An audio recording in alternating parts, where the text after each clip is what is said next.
Assalamualaikum warahmatullahi wabarakatuh, sahabat desa, para pemerhati desa, dan para pegiat desa dimanapun kalian berada.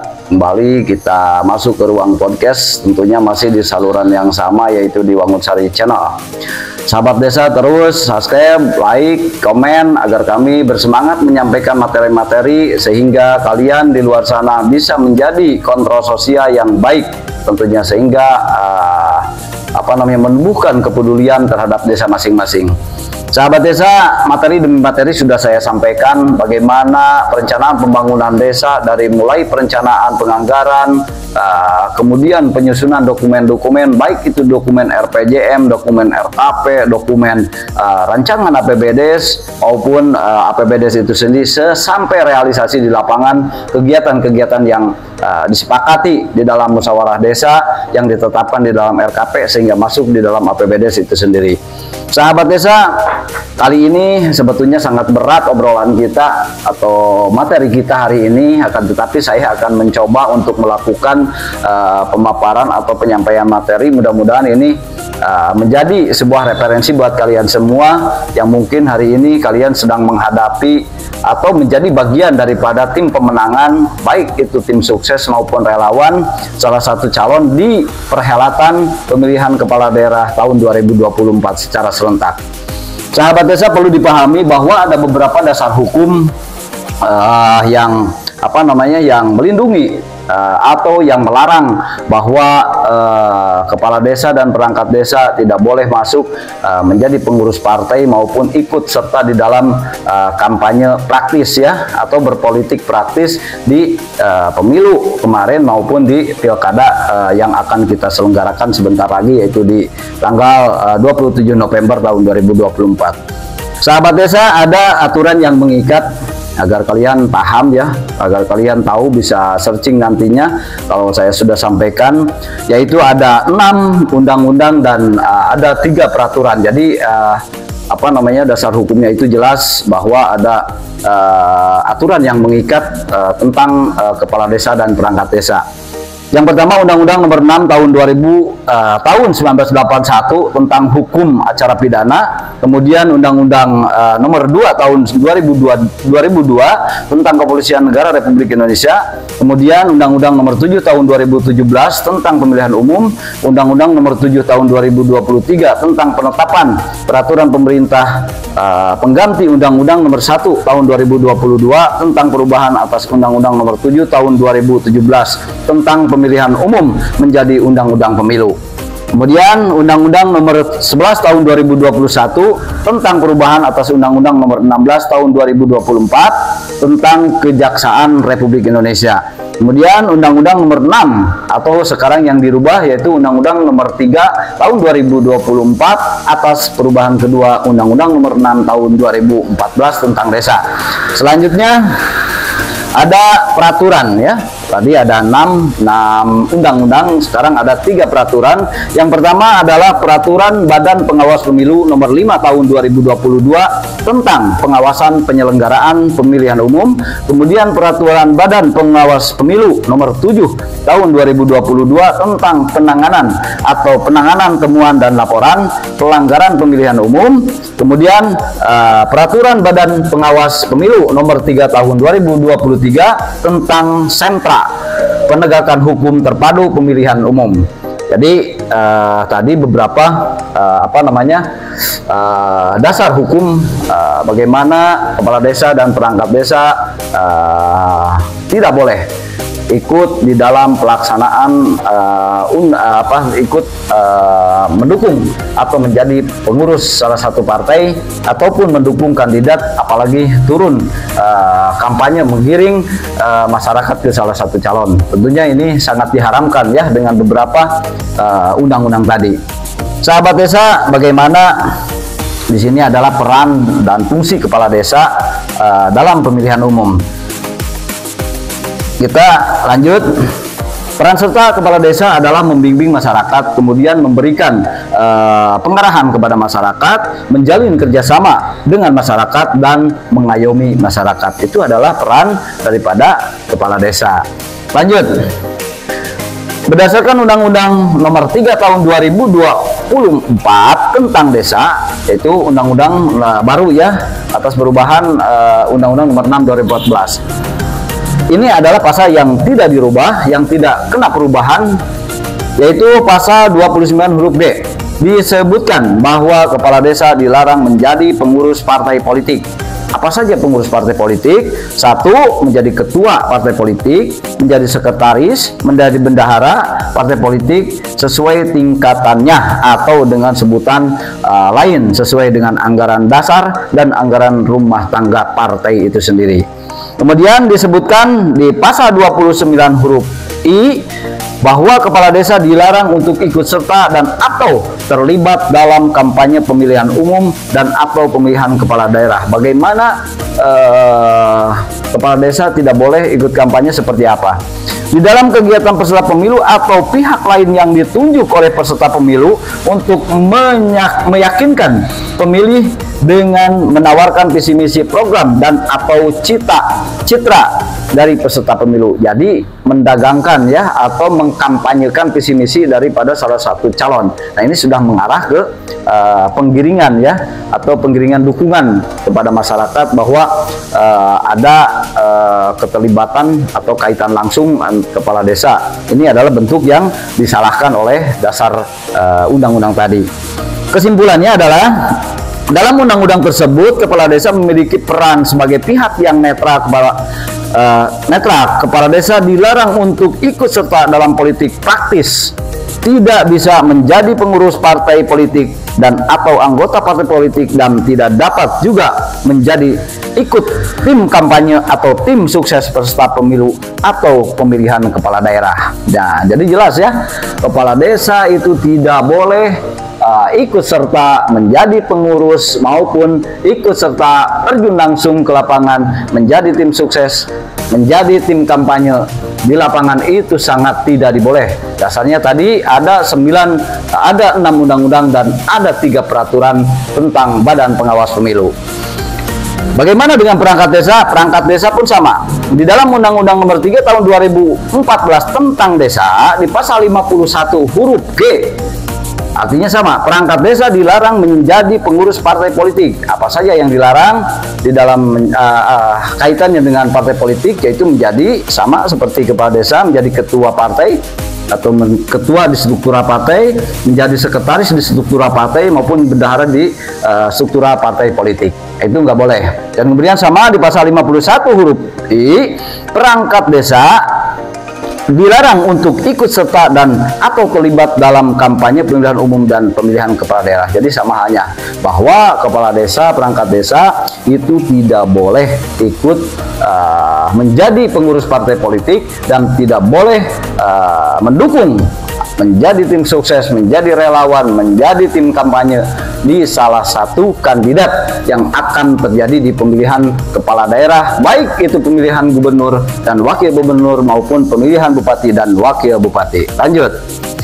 Undang-Undang Nomor 6 Tahun 2014 tentang desa atau yang sekarang diubah menjadi Undang-Undang Nomor 3 Tahun 2024 tentang desa, kepala desa dan perangkat desa yang melanggar ada di pasal 29 huruf G dan huruf C, pasal 51 huruf G dan huruf C menjadi pengurus partai politik dan ikut serta di dalam kampanye. Jadi kesimpulannya ya, tadi sudah saya paparkan.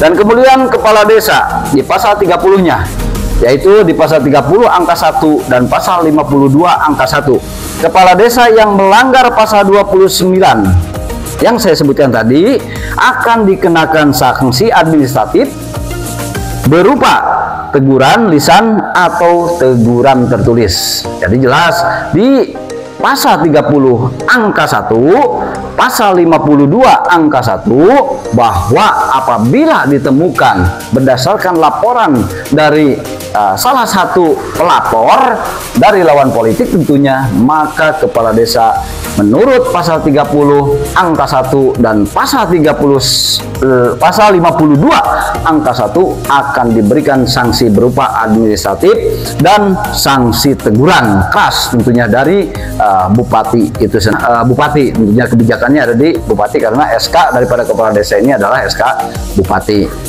Kemudian kita urai di pasal 30 angka 2, pasal 52 angka 2, sanksi administratif tidak dilaksanakan, dilakukan tindakan pemberhentian sementara dan dapat dilanjutkan dengan pemberhentian.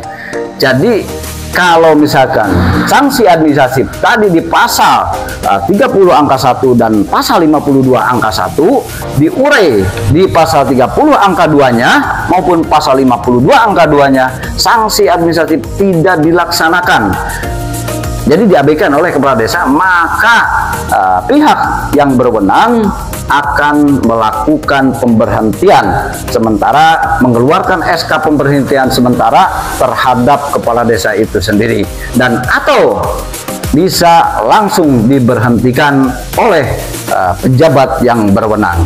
Lanjut. Jadi hati-hati ya untuk para kepala desa, dan tentunya buat kalian semua yang tentunya menjadi tim sukses ini, menjadi referensi ya buat pilkada nih, biar agak kenceng, karena bukan namanya kontestasi kalau memang tidak panas ya. Artinya kepala boleh panas, tapi di lapangan tetap kondusif, tetap menjaga keamanan, ketertiban tentunya ya. Kemudian di Undang-Undang Nomor 7 Tahun 2017, seperti yang saya urai tadi, sebagai dasar hukum tentang pemilu serta perubahannya, di pasal 280 ayat 2 huruf H, I, dan J disebutkan pelaksanaan dan atau tim kampanye dalam kegiatan kampanye pemilu dilarang mengikut sertakan kepala desa, perangkat desa, dan anggota badan permusyawaratan desa.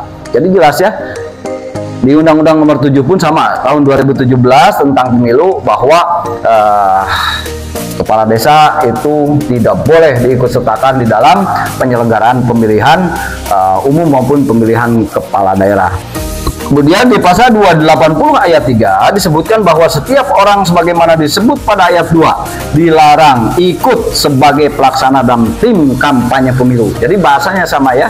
Kalau tadi di Undang-Undang Nomor 3 2024, dan kali ini kita melihat sisi Undang-Undang Nomor 7 Tahun 2017.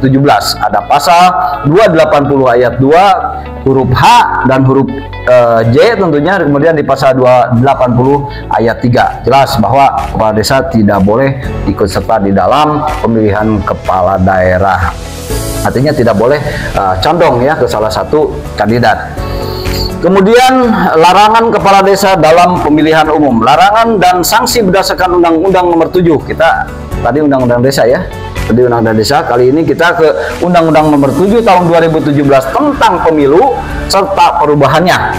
Di pasal 490, setiap kepala desa atau sebutan lain yang dengan sengaja membuat keputusan dan atau melakukan tindakan yang menguntungkan atau merugikan salah satu peserta pemilu dalam masa kampanye dipidana dengan pidana penjara 1 tahun dan denda paling banyak 12 juta. Nah, jadi kepala desa disebutkan di dalam pasal 490 di Undang-Undang Nomor 7 Tahun 2017 tentang pemilu, bahwa tindakan yang menguntungkan atau merugikan salah satu peserta pemilu dalam masa kampanye dipidana dengan pidana penjara 1 tahun. Jadi ini di Undang-Undang Nomor 7 Tahun 2017 ini lebih keras lagi ya. Jadi lebih terang benderang lagi pasalnya. Jadi buat kalian yang menemukan hal-hal seperti ini, bisa kalian mengadukan delik aduan ya terhadap aparat penegak hukum, atau melalui tahapan-tahapan dari Bawaslu, kemudian PPS, Bawaslu, PPK ya, sampai nanti ke KPUD. Kemudian di pasal 494, setiap aparatur sipil negara, anggota tentara kepolisian Republik Indonesia, kepala desa, perangkat desa, dan atau yang BPD yang melanggar larangan pasal 280 ayat 3 dalam kurung pelaksanaan dan tim kampanye pemilu dipidana dengan pidana penjara 1 tahun dan denda paling banyak 12 juta. Jadi jelas TNI, Polri, kepala desa, perangkat desa, badan permusyawaratan desa masuk ya di pasal 494 ini, bahwa tidak boleh mengarahkan mendukung salah satu calon, baik menjadi pengurus partai politik maupun menjadi tim sukses daripada salah satu calon. Kemudian pasal 548, masih di Undang-Undang Nomor 7 Tahun 2017, setiap orang yang menggunakan anggaran pemerintah daerah, BUMN, BUMD, pemerintah desa atau sebutan lain, dan badan usaha milik desa untuk disumbangkan atau diberikan kepada pelaksanaan kampanye sebagaimana dimaksud pada pasal 339 ayat 4 dipidana penjara selama 3 tahun dan denda 1 miliar. Ada di dalam APBDes, misalkan kalau dari pemerintah desa itu nggak boleh, dan itu luar biasa ya. Ada namanya pidana 3 tahun tentunya, dan dendanya sangat 1 miliar, sangat berat sekali ya. Jadi termasuk kembali lagi ke rekan-rekan yang ini menjadi tim sukses, apa kalian ingin all out ataupun hanya ikut serta meramaikan daripada pemilihan kepala daerah nanti ya. Lanjut. Jenis tindakan pidana pemilu. Lanjut, ini terlalu berat ya. Kemudian ada temuan. Temuan adalah dugaan pelanggaran pemilu yang ditemukan dari hasil pengawasan atau hasil investigasi pengawas pemilu, pasal 1 angka 30. Nah, ini adalah salah satu mekanisme penanganan ya, penanganan pemilu dari peraturan. Nah, ini masuk ke Bawaslu. Bagaimana ada temuan-temuan itu berdasarkan dari laporan-laporan, baik itu daripada calon maupun daripada tim yang dibentuk oleh partai politik maupun calon itu sendiri. Kemudian yang kedua, temuan didasarkan pada hasil pengawasan dan hasil investigasi terhadap peristiwa yang mengandung dugaan pelanggaran pasal 2. Jadi ini betul-betul kajian ya, ada tim ahli hukumnya nanti yang bisa melaporkan ini. Kalian kan mungkin tidak paham, kalian boleh menggali apa yang Anda temukan di wilayah kalian, kemudian ada kecurangan-kecurangan, silakan Anda bawa ke Bawaslu, dan kemudian menjadi referensinya adalah peraturan Badan Pengawas Pemilu Nomor 7 Tahun 2023 tentang penanganan temuan dan laporan pelanggaran pemilu. Jadi ada penanganan ya, ada tadi di pasal 1 angka 30, kemudian di pasal 2. Kemudian ada 5 syarat penetapan temuan. 1, identitas penemu, kemudian tidak melebihi batas waktu, identitas pelapor, uraian kejadian, dan 5 bukti di dalam pasal 5 ya. Nah, ini tentunya ada 5 syarat untuk penetapan temuan. Yang pertama, 1, identitas penemu. Jadi yang ditemukan itu siapa, kemudian tidak melebihi batas waktu. Jadi ada jeda yang diatur di pasal berikutnya. Kemudian ada identitas pelapor. Jadi kalian ya kalau mau melaporkan, identitas kalian itu dikasih ke pihak Bawaslu itu sendiri. Kemudian uraian kejadian apa saja dibuat, kalau mau bikin narasi atau testimoni temuan, kalian dituangkan di situ dari kronologis A sampai Z. Kemudian uraian kejadian udah, kemudian bukti ya. Ada beberapa bukti kalian boleh bawa menjadi lampiran pelengkap daripada dokumen pelaporan. Temuan diregistrasi oleh pengawas yang melakukan penanganan paling lama 2 hari kerja setelah penetapan temuan. Jadi kemudian setelah kalian melaporkan ke Bawaslu, maka itu ada durasi 2 hari untuk proses daripada pengkajian temuan yang kalian laporkan.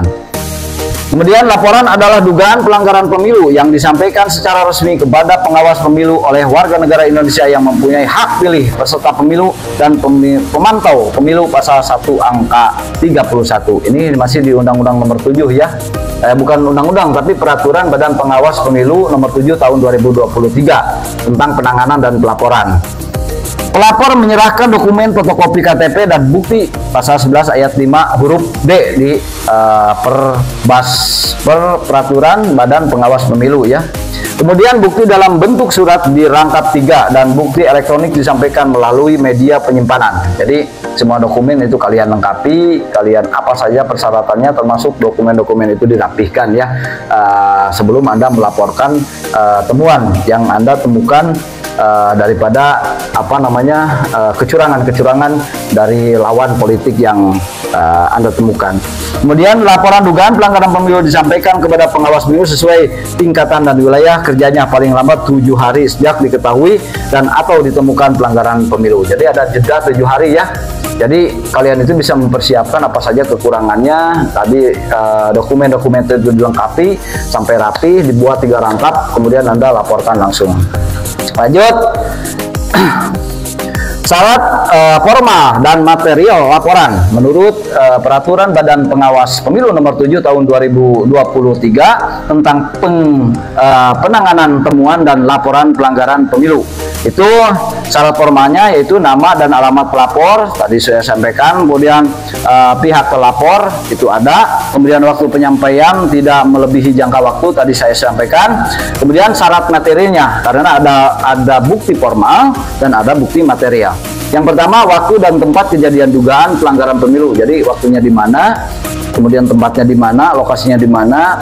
Uraian kejadian dugaan pelanggaran tadi, narasi atau testimoni kalian tuangkan di dalam bentuk tulisan, gitu ya, ataupun berbentuk apa, kalian menjadi dokumen untuk bahan pelaporan. Dan yang ketiga, bentuk materialnya adalah bukti tentunya ya. Itu harus kalian bawa menjadi dokumen pelengkap laporan. Lanjut. Sahabat desa, tentunya kami sangat berbangga hati dan masih banyak tentunya yang perlu kami urai, akan tetapi waktu kita sudah tidak mencukupi. Mudah-mudahan nanti di season 2 akan kita lanjut bagaimana tahapan pelaporan ke siapa saja dan siapa yang berhak untuk memkhususkan daripada laporan yang kalian laporkan ke pihak yang berwenang tentunya ya. Temuan-temuan bahwa yang namanya kepala desa dan perangkat desa tidak boleh ikut di dalam pemilihan kepala daerah. Bentuknya seperti apa? Yaitu bentuknya adalah netralitas. Salam Merdesa.